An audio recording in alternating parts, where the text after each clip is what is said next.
Olá, meus cúmplices! Nesse vídeo eu vou correlacionar o assassinato do Charlie Kirk com a PEC da blindagem, com o caso Eduardo Bueno, com a demissão do Jimmy Kimmel e com biologia evolutiva. Tudo isso está interligado. Fica até o fim do vídeo e você vai entender como.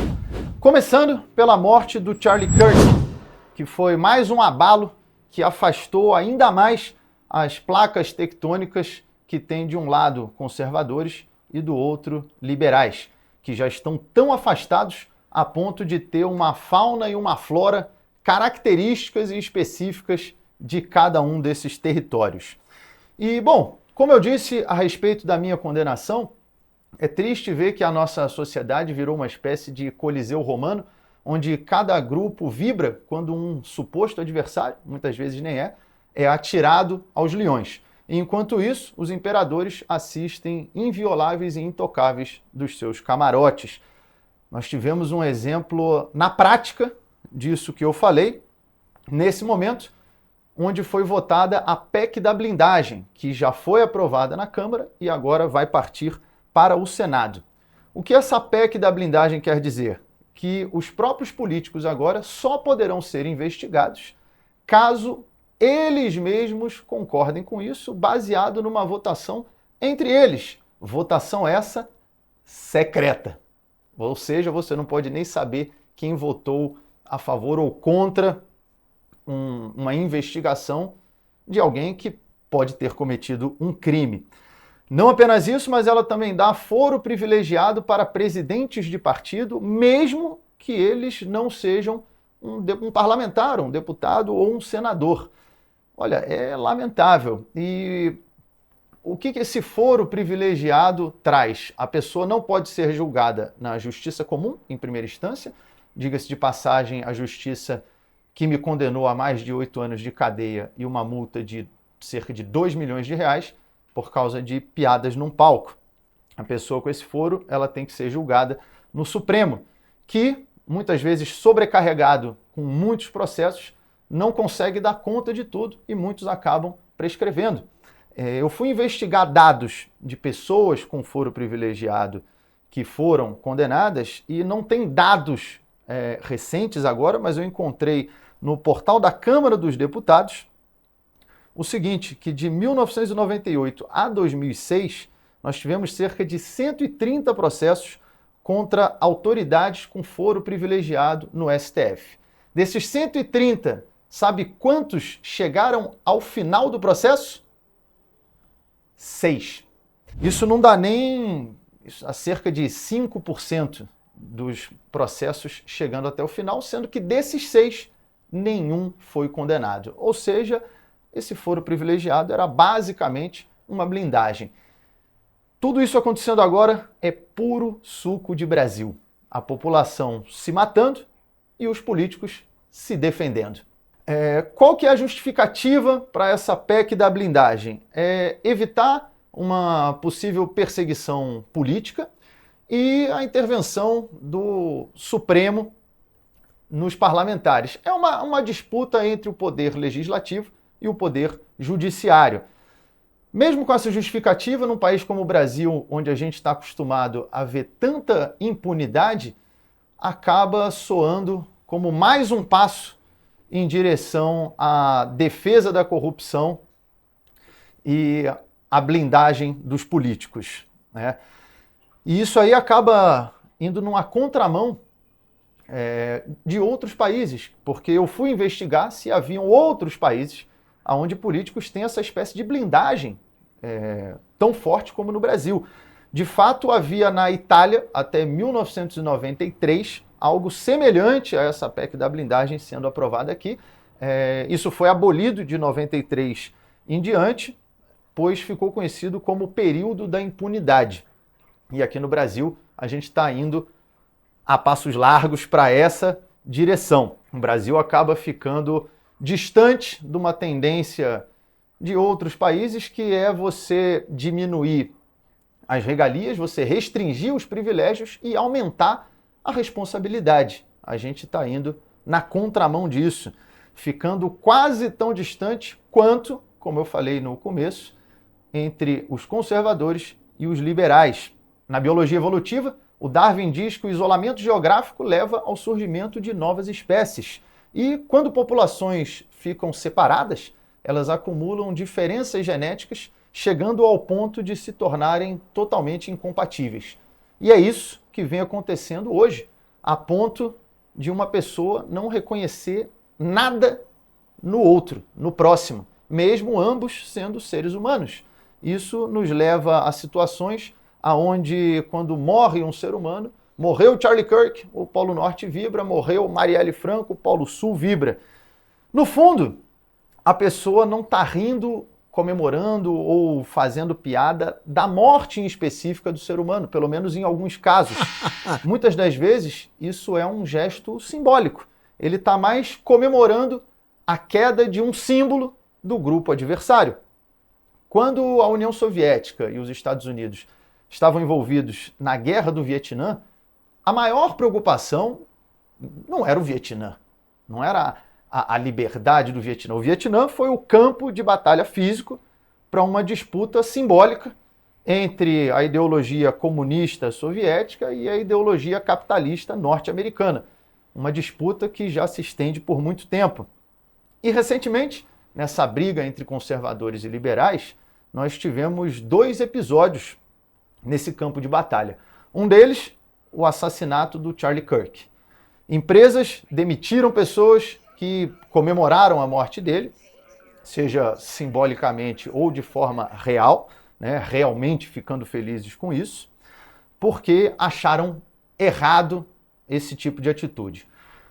Qual a minha opinião pessoal em relação a isso? A empresa está no seu direito. E eu digo isso utilizando um critério da cultura woke, que é o lugar de fala. Afinal de contas, eu fui demitido do SBT por causa de uma piada. Uma piada que, diga-se de passagem, não foi feita no SBT, foi feita no meu show, no palco de um teatro, e que já estava no YouTube há 4 anos, disponível para todos, mas alguém da empresa viu, não gostou e quis me demitir. E vocês podem procurar publicamente, eu jamais ataquei o SBT por causa dessa decisão. Pelo contrário, sempre deixei muito claro que eu tenho uma grande gratidão ao SBT, que eu fui muito feliz em todos os anos que eu trabalhei lá. É uma empresa incrível de se trabalhar. E sendo uma empresa privada, ela tem o direito de contratar ou demitir quem ela quiser. Um dos que perdeu contratos recentemente agora foi o Eduardo Bueno, um sujeito bem de esquerda, professor de história. Que surpresa, não? Professor de história esquerdista. Ele tem um canal chamado Buenas Ideias. E ele tem realmente muitas buenas ideias. Uma delas é atropelar senhoras que tenham um pensamento contrário. Sabe umas velhas que estavam paradas na frente do Habib's? Tu deve saber quem tu é, velha. Tu, 5 velha caquética que vão morrer, estavam lá com uma faixa, intervenção militar já. Sabe um carro que jogou em cima de vocês? Era meu! Era eu que joguei meu carro em cima de vocês, suas velhas. Pena que não atropelei porque a minha mulher não deixou. Era eu. Outra boa ideia é, se você for dar uma facada em alguém, não enfia a faca e puxa. Você enfia, torce, que é para abrir o ferimento, e aí você puxa. Porque é o seguinte, eu desejo a morte, boto o olho, torço quando eles morrem e vibro quando eles morrem. Quando morreu o Reagan eu festejei, quando morreu o Médici eu festejei, quando morreu a Margaret Thatcher eu festejei, mesmo, assumo e digo. Coração bom você tem. Coração bom. Na facada, na facada, tava torcendo ou não? Inclusive você que tá ouvindo, faltou a viradinha. Mas a melhor boa ideia, ele não comentou no seu canal, que é você assinar um contrato no valor de mais de 3 milhões de dinheiro público para escrever um livro sobre a história da Caixa Econômica, que eu tenho certeza é um livro que muita gente tem interesse em ler. Olha, conhecer a história da Caixa Econômica, eu tenho certeza que, olha, vai rivalizar com grandes obras da literatura, com Game of Thrones, com Senhor dos Anéis, quem sabe colocando um pouco de ficção no livro, né? Quem sabe se o livro fosse Harry Potter e a história da caixa, né? O Harry abre a caixa, aí sai um professor de história dirigindo um carro, atropela as velhas, aí um comediante faz piada sobre isso, vai preso e o sujeito que está dirigindo continua solto. E aí o Voldemort ele vira presidente do Supremo, ele toma conta da escola de Hogwarts. E aí um bando de trouxas invade a escola, e aí o Voldemort manda prender todo mundo. Isso é só ficção, tá? Caixa Econômica, se quiser eu escrevo esse livro, viu? Eu acho que ele vai ter apelo, não precisa nem me pagar mais de 3 milhões, não. Pagando 2, eu já consigo quitar a multa que imputaram em mim por conta de contar piadas num palco. Mas aí nesse caso é um livro, eu acho que não vai ter problema. E olha só, esse contrato não é para escrever o livro. É pior, esse contrato é para atualizar o livro, porque já teve um livro sobre a história da Caixa, que eu tenho certeza que todo mundo leu, em 2002, aí fizeram outro em 2010, tenho certeza que foi um best-seller também, e aí agora é para atualizar essas obras. Mais de 3 milhões de dinheiro público. Eu fui procurar quanto que o Eduardo Bueno recebeu para escrever as outras 2 obras, porque são deles, a de 2002 e a de 2010, mas eu não encontrei. Né? Mesmo a gente tendo aí o portal da transparência, não encontrei nada. E olha, eu vou separar a pessoa do historiador, o CPF do CNPJ, tá? Porque eu acho injusto não fazer essa distinção. Muitos fazem isso comigo, né? Julgam as minhas atitudes como pessoa por causa de piadas contadas num palco. Eu te digo uma coisa, eu posso fazer piada sobre alguém atropelar uma senhora, mas eu jamais vou ter essa atitude na vida. E aí isso é um problema. Você condenar transgressões simbólicas, uma piada, e ignorar transgressões reais, uma ameaça concreta. O problema é teu. E veja, isso eu estou procurando fazer uma análise fria, tá? Inclusive eu já li um livro do Eduardo Bueno sobre a história do Brasil, e vou ser sincero, é um bom livro. É um bom livro, ele é um bom escritor, tá? É uma pena, ou melhor, que Peninha se tornou um idiota lobotomizado por ideais progressistas. E aí, nos Estados Unidos agora, o Jimmy Kimmel foi demitido do talk show por uma piada. E teve comediante a favor disso. O Rob Schneider, que já fez muitos filmes com Adam Sandler, falou que espera agora não ver alguém chorando porque perdeu o emprego se ele não viu essa pessoa chorando por causa da morte de uma pessoa. Olha, eu acho triste ver um comediante contra outro por causa de piada. O que o Jimmy Kimmel disse? Ele falou que as pessoas ligadas ao movimento MAGA, MAGA é o Make America Great Again, né? Ele falou que as pessoas ligadas ao movimento MAGA estão tentando ao máximo distanciar o sujeito que assassinou o Charlie Kirk do seu próprio grupo. Então, assim, não foi nenhuma piada com a morte do Charlie Kirk. E esse caso tem algumas camadas, né? Primeiro, algumas empresas ameaçaram parar de colocar dinheiro no programa.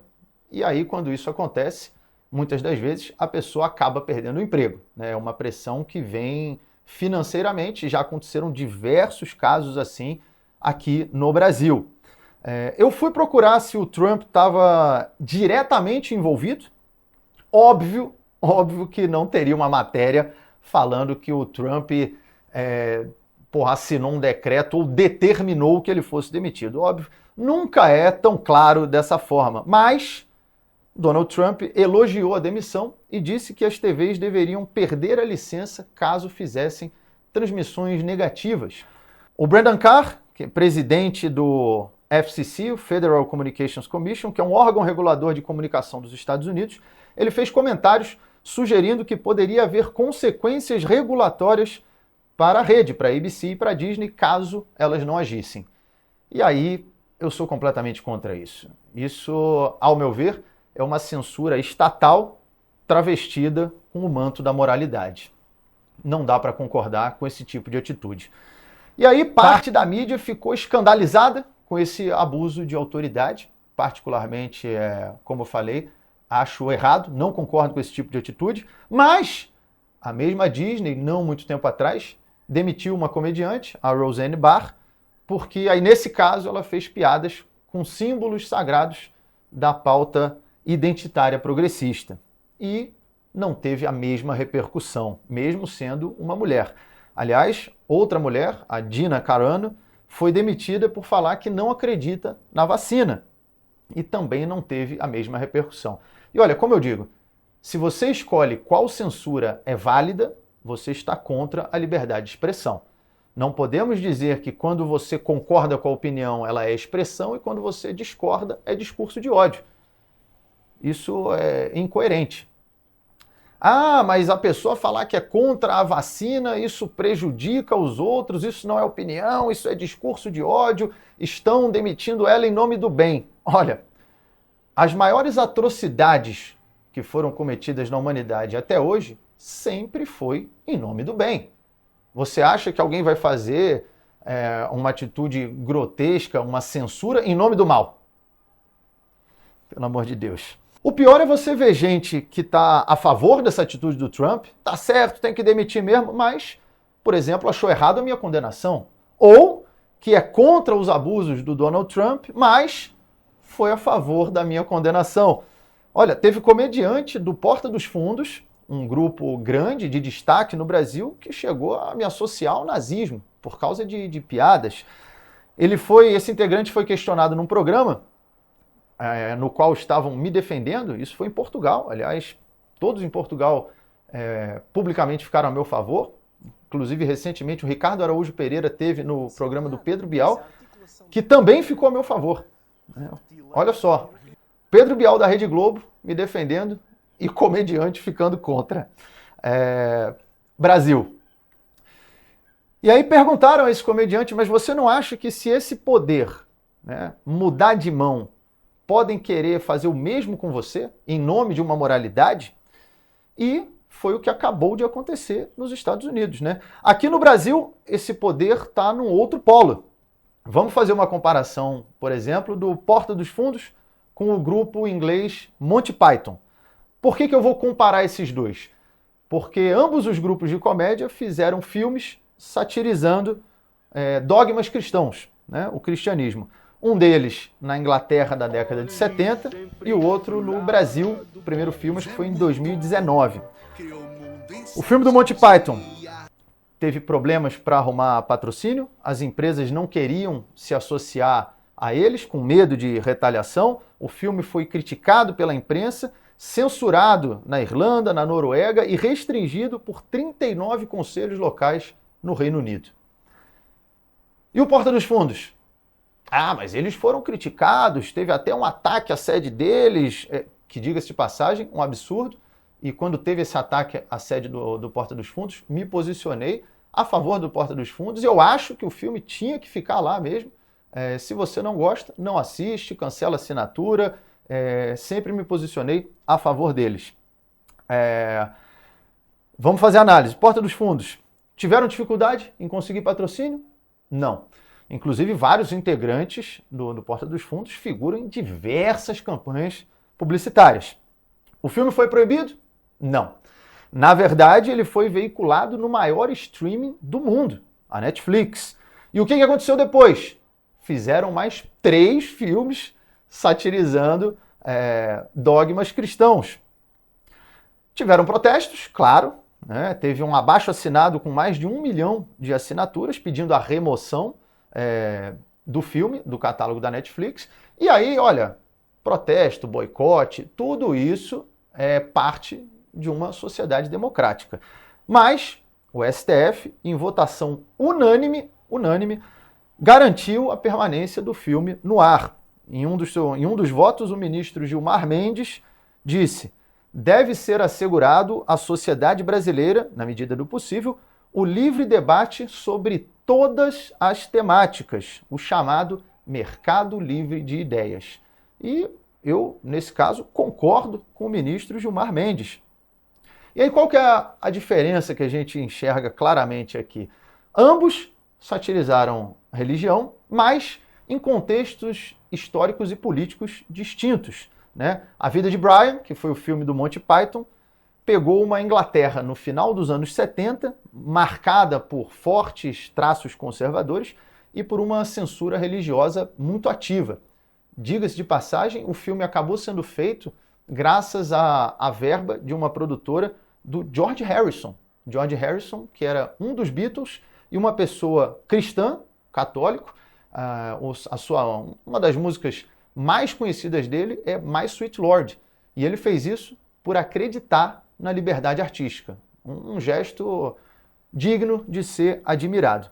Já o especial de Natal do Porta dos Fundos, ele pegou um contexto diferente. Ele pegou o Brasil do século XXI, onde a lógica identitária, né, e a cultura woke progressista passou a ocupar o assento do poder. Ou seja, qual que é a diferença? O Monty Python foi contra a ideologia dominante e o Porta dos Fundos a favor da ideologia dominante. E aí é curioso você ver jornalistas falarem: o humor é para bater em quem está em cima, tem que fazer piada com o poder, não com quem é fragilizado. Você quer ver quem faz piada com o poder? Não olha para a piada. Olha para qual comediante apanha do poder. E essa polarização que a gente vem vivendo hoje tende a acentuar cada vez mais as retaliações de um lado com o outro e gestos de intolerância. E isso é prejudicial para a sociedade como um todo. Tem um livro muito bom que eu recomendo para vocês lerem, não é tão interessante quanto a história da Caixa, é A Mente Moralista, do pesquisador chamado Jonathan Haidt. É muito interessante mesmo, onde ele fala que atualmente o republicano, no caso dos Estados Unidos, o republicano mais liberal, ele é tipicamente mais conservador do que o democrata mais conservador. E aí, uma vez que esses dois partidos se tornam ideologicamente puros, né, um partido extremamente liberal, o outro muito conservador, isso aumenta o maniqueísmo. Que o maniqueísmo é você ter uma visão do mundo do bem contra o mal. E não é assim, você ignora tons de cinza, isso aumenta a animosidade e o ódio de um grupo contra o outro. Tem um dado muito interessante que ele cita no livro, que antes de 1995, os congressistas de ambos os partidos, republicanos e democratas, eles participavam muitas vezes de mesmos eventos sociais. A gente não tinha internet como é hoje, então o convívio comunitário era maior.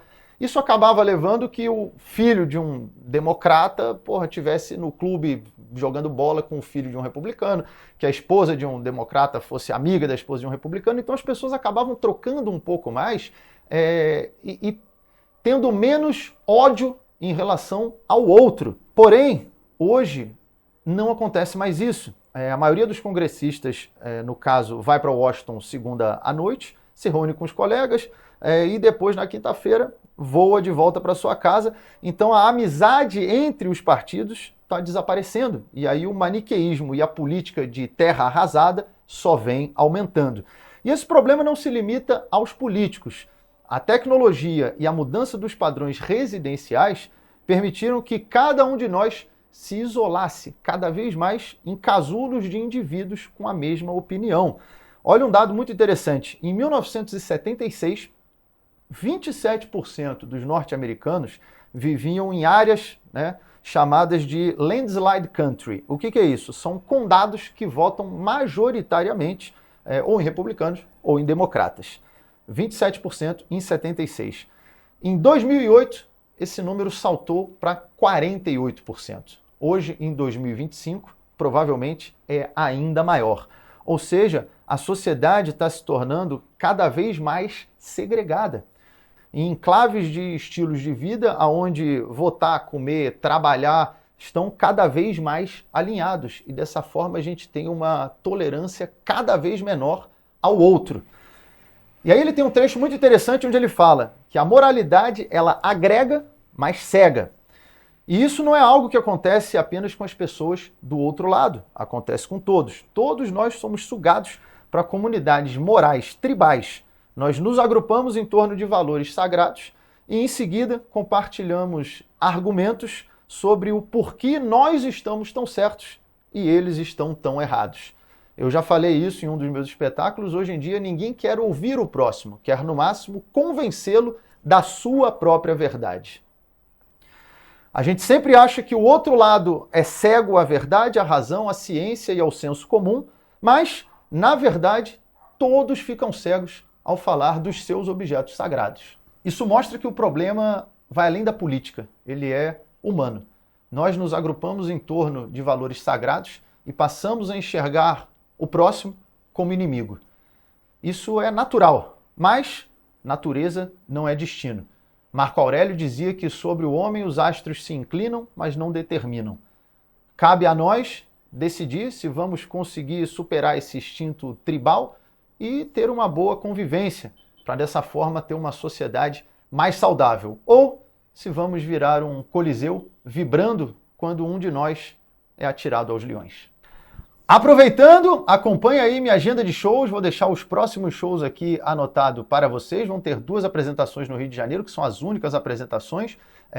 Eu estou planejando fazer um mega show no Rio de Janeiro ano que vem. Então, acompanha as minhas redes aí, vai ter show também em Cuiabá, Campo Grande, Recife, Caruaru, e estou escrevendo um livro que creio será a minha maior contribuição para a comédia até aqui. E sem dinheiro da Caixa Econômica. Porque tu sabe, né, que a história sempre se repete, né?